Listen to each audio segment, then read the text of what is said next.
Bonjour à tous, bienvenue sur Franck Info, l'actualité vue par Franck Muller. Nous sommes mercredi 6 avril. Ravi de vous retrouver. Bon, des nouvelles très douloureuses concernant la guerre, massacre. Il y aurait donc un massacre de la population civile de Boutcha par les troupes russes. Vous voyez ? Mais moi, je me pose toujours la question, pourquoi? Comment? À qui profite le crime?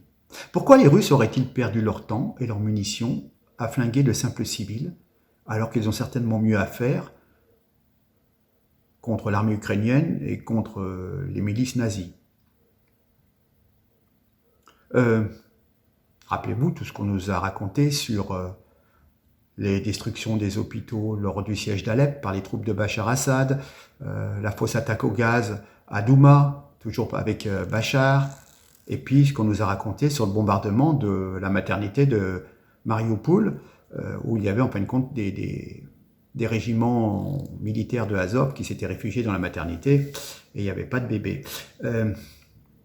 Malgré ce qu'on a bien voulu nous raconter. Voilà. Rappelez-vous déjà que le 29 mars, il y avait des accords pour le retrait des troupes russes. Et le 30, les Russes se sont retirés de cette ville. Mais, avant toute chose, je voudrais quand même vous rappeler une chose très importante.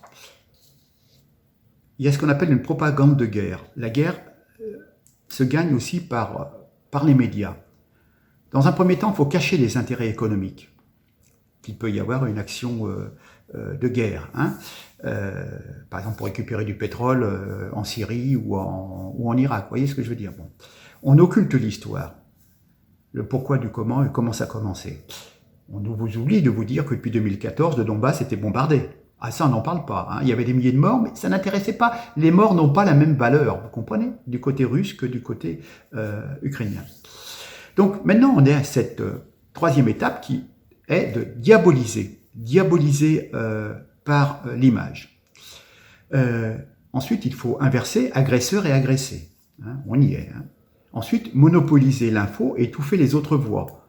Donc, interdire la diffusion de médias qui pourraient, comme Russia Today, etc., qui pourraient, ou Sputnik, qui pourraient proposer une autre version. Les services de renseignement américains, anglais, ont une formule qui s'appelle ABC. ABC, ça veut dire A pour Assume Nothing. Rien ne présuppose. Believe nothing. Ne croire en rien. Check everything. Tout vérifier. Dans les renseignements français, on va dire d'abord le doute, deuxièmement, le questionnement. Troisièmement, le recoupement. C'est clair? Voilà. On peut penser, sous réserve, mais quand même, il y a beaucoup d'éléments qui font penser que ce massacre, ce soi-disant massacre, est en fait une opération de nettoyage des sympathisants russes par les unités ukrainiennes. Car, militairement, lorsque les Russes contrôlaient la ville, tous les civils avaient été priés de porter un bandeau, un brassard blanc autour de leurs bras pour ne pas être pris pour cible, en sachant qu'ils sont neutres, c'est des civils, genre drapeau blanc. D'accord? Voilà. Ils étaient occupés, mais bon, ils étaient occupés, puis ils ne pouvaient rien. Voilà, ils vaquaient à leurs occupations, terminé. Ils n'étaient pas combattants. Lorsque les Russes se sont retirés, des forces ukrainiennes ont pris ensuite pour cible les personnes qui portaient des bandes blanches parce qu'ils se sont dit, ils ne se sont pas battus contre les Russes, donc c'est des collabos, donc on les descend, on se venge. Voilà. Et donc, ensuite, des images de massacres imputées à l'armée russe. Voilà. D'ailleurs, au départ, l'ONU ne s'est pas prononcée à la différence des pays européens. Voilà. Donc, doute, questionnement, recoupement, voilà. Mais la vérité n'a jamais été aussi inaudible. Comme me disait quelqu'un qui est très bien renseigné, on est quelque part entre le syndrome de Stockholm et le complexe de l'autruche. Voilà. On ne veut pas voir. Alors, je répète, le 30 mars, l'armée russe retire ses derniers soldats Mais l'armée ukrainienne ne se rend pas compte immédiatement, ils continuent de tirer sur la ville pendant quelques jours, et de la fameuse rue Labonskaya, où se trouvait un bâtiment occupé par les troupes russes. Voilà, hein. Donc il y a eu des personnes qui sont décédées suite à des bombardements, donc on voit qu'il y a des cadavres, c'est des gens qui malheureusement se sont trouvés à proximité de cratères de bombes. Donc voilà, hein. Le plus effarant, c'est que le 31 mars, le maire de Boutcha fait une vidéo pour célébrer la libération de la ville et ne mentionne pas de civils massacrés par les troupes russes ou de corps visibles dans les rues. Vous voyez, il est tout content, oui, on a gagné, nos troupes ont fait fuir les Russes, alors que c'est pas vrai, c'est les Russes qui se sont retirés, mais peu importe. Vous voyez, il est tout content, etc. Donc il ne mentionne pas tous les civils qui sont morts, voilà, hein. Après, on a une autre vidéo où il y a une rue, la rue de la Bonskaya, où on voit des décors. Mais en même temps, le lendemain, la police ukrainienne filme les rues de Boutcha et seul un corps, manifestement tué par un bombardement, apparaît. Mais là aussi, dans la vidéo de la police ukrainienne, il n'est absolument pas fait mention des cadavres. Vous voyez, ils sont tous à leur satisfaction de dire, regardez, on a repris cette ville, donc on fait de la propagande, la gentille propagande, hein.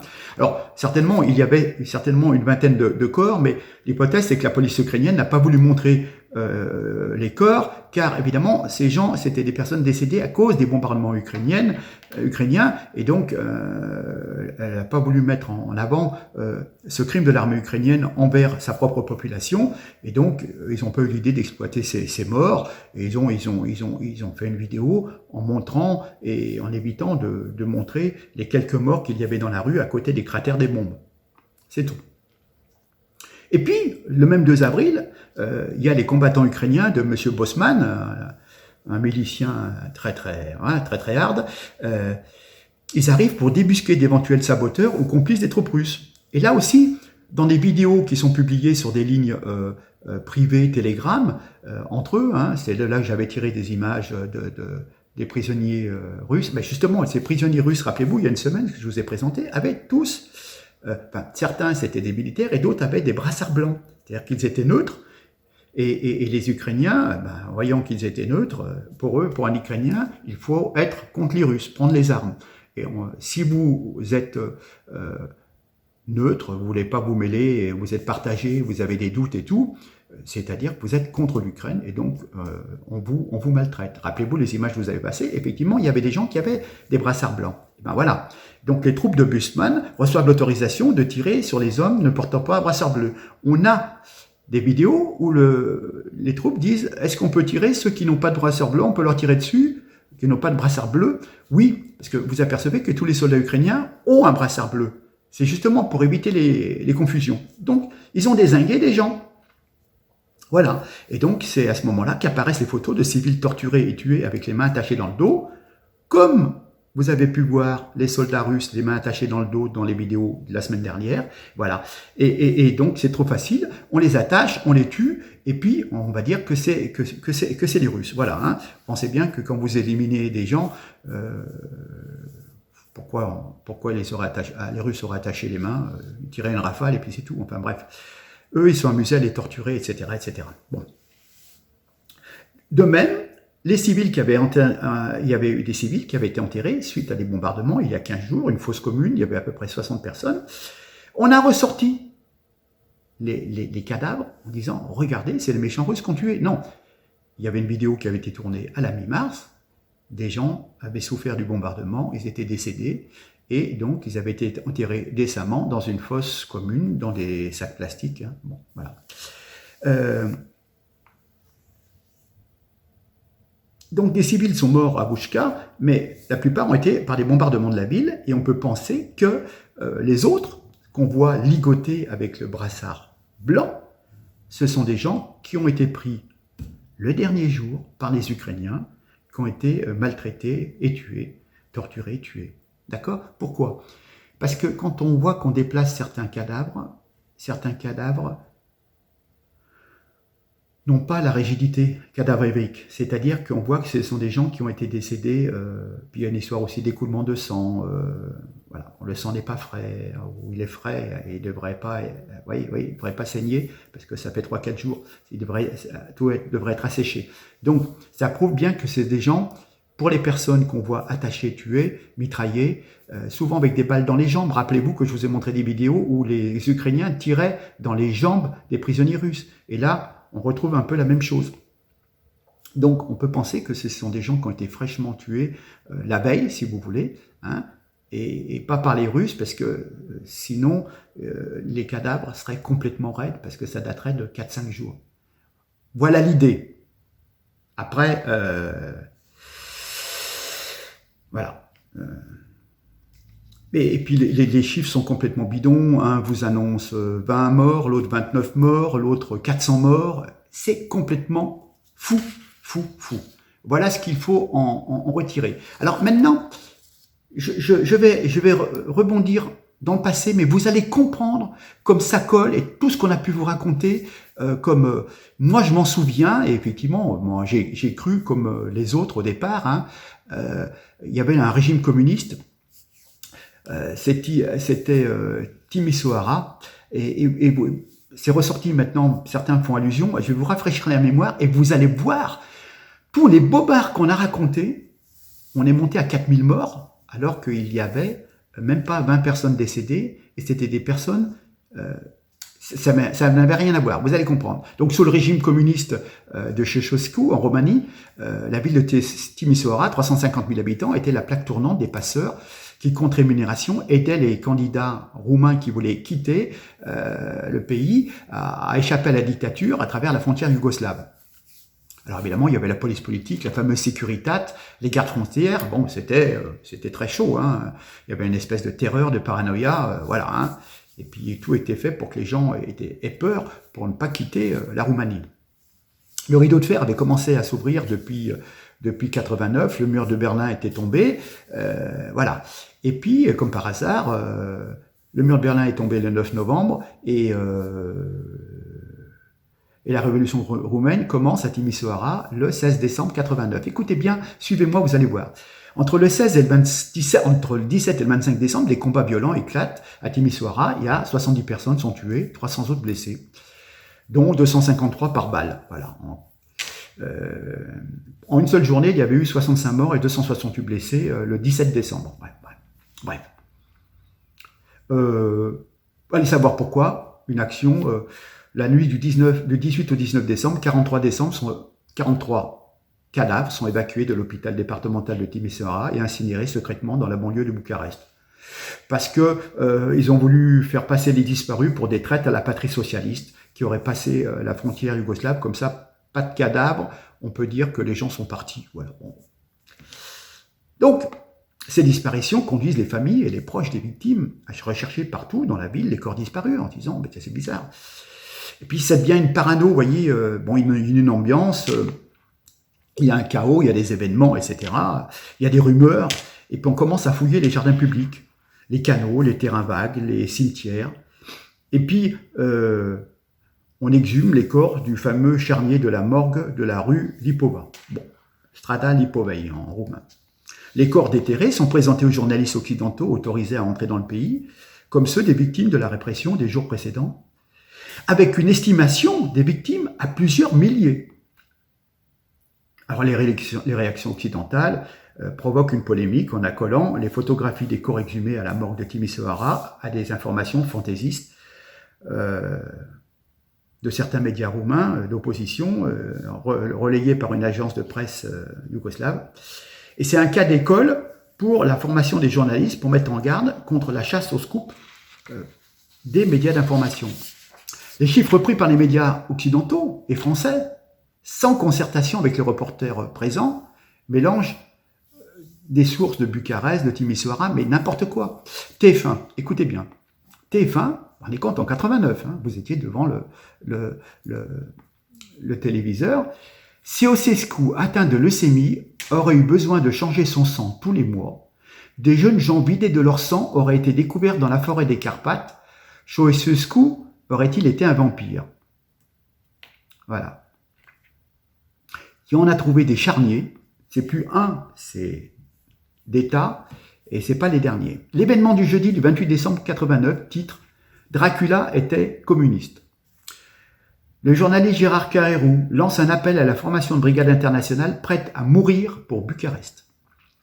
Le quotidien Libération avec Serge Julie, titre « Boucherie », on y lit « Timisoara libéré découvre un charnier ». Écoutez bien, des milliers de corps nus, tout juste exhumés, terreux et mutilés, prix insupportable de son insurrection. Donc, on brode, on brode, on brode. Le Monde félicite la chaîne La 5 d'avoir révélé l'horrible charnier des victimes des manifestations de dimanche précédent.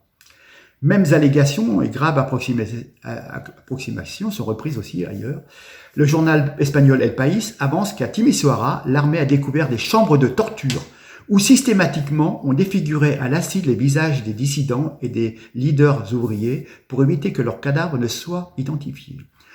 Le New York Times, tout en soulignant que ces chiffres n'ont pas été confirmés par des sources indépendantes, avance que 4500 personnes ont été massacrées en 3 jours.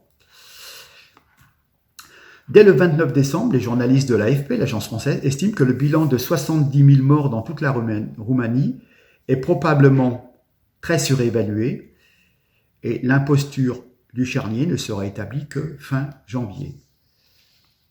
Et après, dans les colonnes du journal Le Soir, une journaliste, Colette Brackman, publie « Je n'ai rien vu à Timisoara ». Elle remet en question les images montrées sur les télévisions du monde entier. Voilà. Et le Figaro, le 30 janvier, annonce qu'il s'agit d'un faux, que les morts montrés à la télévision avaient été déterrés d'un cimetière des indigents, des pauvres, qui n'ont pas les moyens d'avoir une tombe. Et en 2019, on ne sait toujours pas précisément qui est à l'initiative de la tromperie. Les journalistes manipulés accusent ceux qui voulaient renverser le pouvoir. Voilà.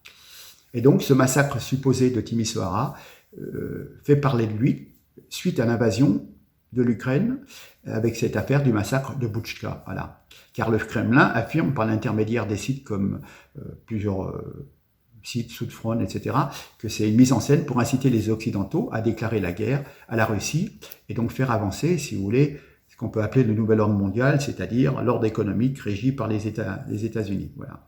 Alors, rappelez-vous, Timisoara, 4632 cadavres, victimes des émeutes des 17 et 19 décembre, soit par balle, soit par baïonnette. 7614 manifestants fusillés par la Securitat. Ça, c'est les agences hongroises, est-allemandes et yougoslaves, repris par l'AFP. Guillaume Durand, sur la 5, nous disait 4630 cadavres. Libération nous disait 4630 cadavres le 23 décembre. En janvier, on nous disait plus que 689 morts, et puis voilà, et puis voilà. Hein. C'était une compétition des médias entre eux. Chacun reprenait l'information du concurrent en l'amplifiant. Voilà. Il y a un sociologue, Pierre Bourdieu, qui a appelé ce phénomène la circulation circulaire de l'information. On en rajoute, on refait un petit peu boule de neige, et voilà, et on raconte des tas de bobards. C'est un petit peu ce qui se passe en Ukraine, puisque certains sont allés jusqu'à parler de 400 morts. Comment voulez-vous, quand vous avez le maire de Boutchka, le 31 mars, qui fait une vidéo tout content d'avoir récupéré sa ville, il n'y a pas de cadavres. Les cadavres apparaissent après.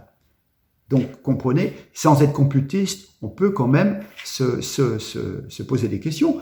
Quand on a l'expérience de tous les bobards qu'on vous a racontés, donc Timisoara, dont je viens vous rappeler l'histoire, voilà, c'est ça. Donc, comme disent les services secrets, rien ne présuppose, ne croire en rien, tout vérifier. Le doute, le questionnement, le recoupement, ne gobez pas, on peut vous faire pencher et vous faire accepter, nous allons avoir de graves problèmes d'approvisionnement alimentaire, de graves problèmes d'approvisionnement énergétique. Et toutes ces contraintes vont peser sur le pays. Et ce qu'on cherche, c'est à vous faire accepter toutes ces contraintes pour que, en vous faisant croire que c'est pour le camp du bien. Voilà. Non, c'est simplement pour des ambitions géostratégiques, politiques, économiques. Voilà.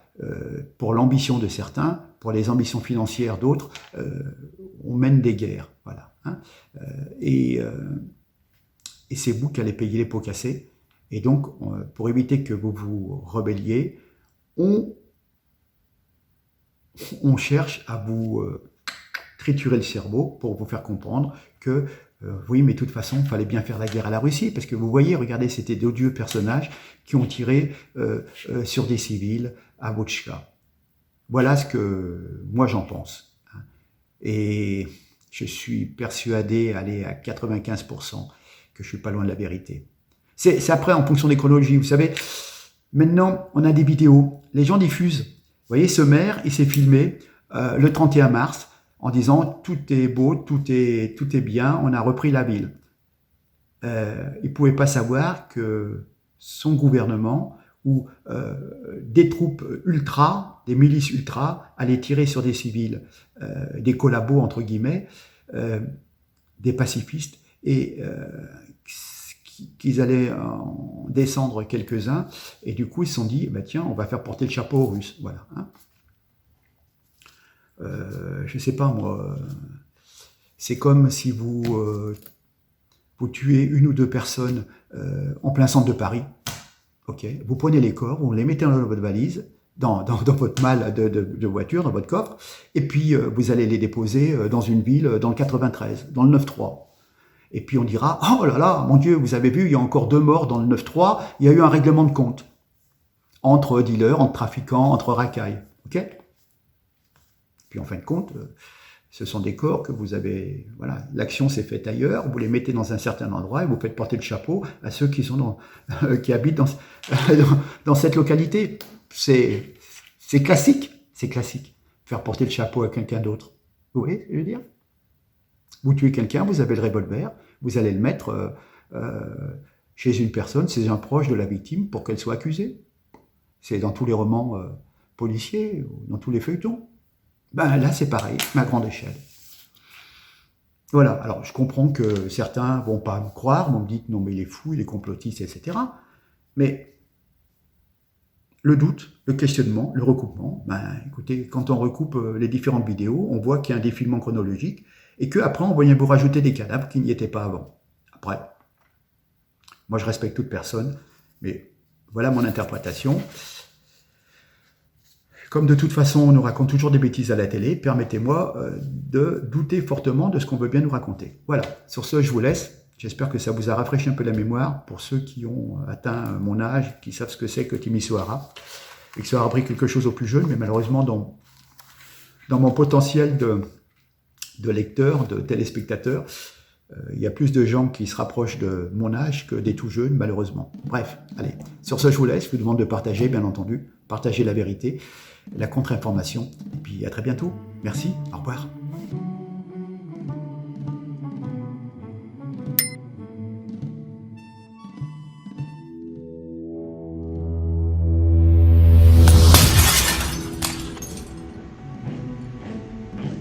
C'est uniquement par le mérite et l'effort qu'on y arrive.